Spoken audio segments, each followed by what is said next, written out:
Anyway, on this beautiful morning, let's remember more the day we had yesterday. An amazing day, a lovely win for Lewis Hamilton, beautiful win for Lewis Hamilton, but so straightforward. It was almost clinical in its perfection. Whereas, what a weekend Fernando Alonso had, and what a romantic day it was for Ferrari and Alonso fans. Despite all the dramas of practice and qualifying, he came through to finish third. Yep, he could have been second, but believe me, third was a lot better than it could have been.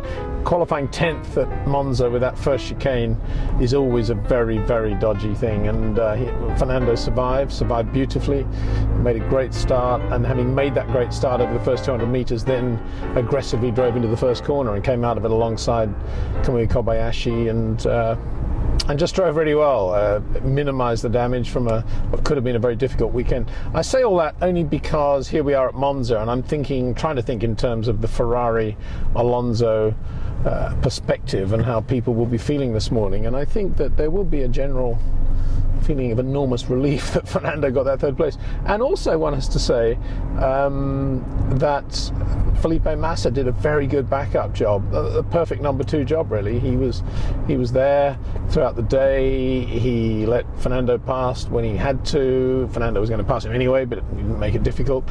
And he put pressure when needed. So a very good all-round performance from Fernando and Felipe. Beautiful drive from Sergio Perez. Wow.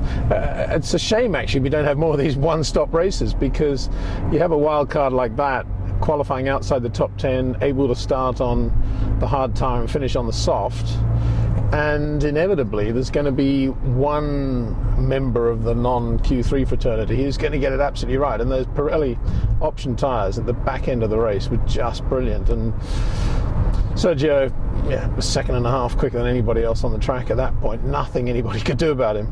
And just good to see. He drove really well. Felt a bit sorry for Kobayashi, who of course did qualify in the top 10 and had to obliged to start on the soft tyres. And it just shows the difference, really, that tyres can make, and being on the right tyre at the right time. Just astonishing to think that Kobayashi and Perez are really even in the same types of car, the differences were so big. Anyway, we're approaching Monza now. My hotel's always been very near the track. I've stayed in the same hotel since 1972, when I came over to Europe, and David Phipps very kindly gave me a bit of work, and we went to the Italian Grand Prix together in 72, and I was very impressed that Goodyear at that time were also staying there, and got to know the Goodyear people very well as a result of that. Actually, a lot of them were in Formula One for a long time, and it became known as the sort of Goodyear Hotel at Monza. So very happy memories of that time. And later on, Renault stayed there. I can remember a lot of the Renault F1 team in the Salide, Desio, and beyond that, this year, in recent years, ART, always been there too. So very nice little place. Right, we're approaching Monza Parco now. Over to the right there, that's the Media Accreditation Centre. It's actually in real life a car dealership. And this is the main drag outside Monza Park. The beautiful park, absolutely gorgeous. But I was stunned to read relatively recently that this wasn't the original preferred site for the Italian Grand Prix, for the building of the circuit for Monza, because it was considered, land was considered near Malpensa Airport, which is the new airport. Not a particularly nice place actually.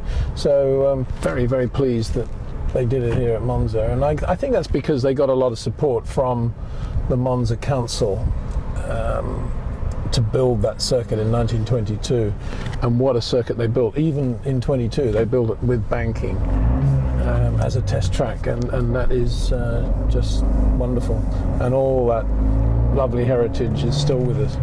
So glad that we have Monza on the Formula One calendar. And so now we approach the entrance to the circuit by the Tamoil garage. Very familiar ground this. Even on race day yesterday it wasn't particularly crowded. I think I've perfected the route to the track. There are plenty of ways in which to get stuck in traffic jams at Monza. And there were security guards here. There was a bit of a queue here yesterday, line up, and lots of bikes and people, and this was heaving yesterday. And you drive down this little slope here to get you into the park. Beautiful day, just gorgeous. Now I can see a shut fence door already. I'm pretty sure everything will be open because I can't believe all the paraphernalia that comes with a Grand Prix has been removed from the track. So I'm pretty sure we're going to be able to get where we want to go. And I've managed to keep my car park sticker and everything else to enable us, hopefully, to find our way.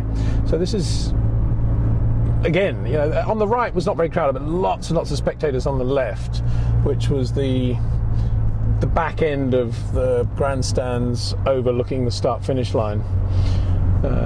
One of the grandstands was not full. That was the one opposite the back of the pit lane.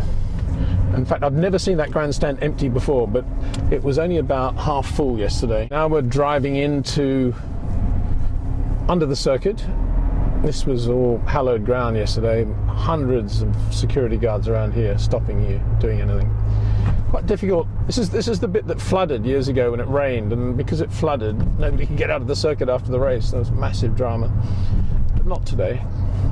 So yesterday we had to turn right here and park in the car parks. It'd be interesting to see what you can do now. Probably you can turn left, and we can have a look down here. Yeah, lots going on. This is the GP3, GP2 paddock on the right. Forklift truck, give way to him, I suspect. I don't know. Here we go. So I'm going to just pull into that and just park there, I think, and then we can have a look out on the track and see what's going on. Yeah, here we go. Just park here. That's going to involve some very intricate bicycle riding, but I'm sure these gentlemen have done plenty of that intricate balancing in the past and will have no problem whatsoever. Imagine the glee on the face of the wife tonight when he comes home with all that foliage. Wonderful.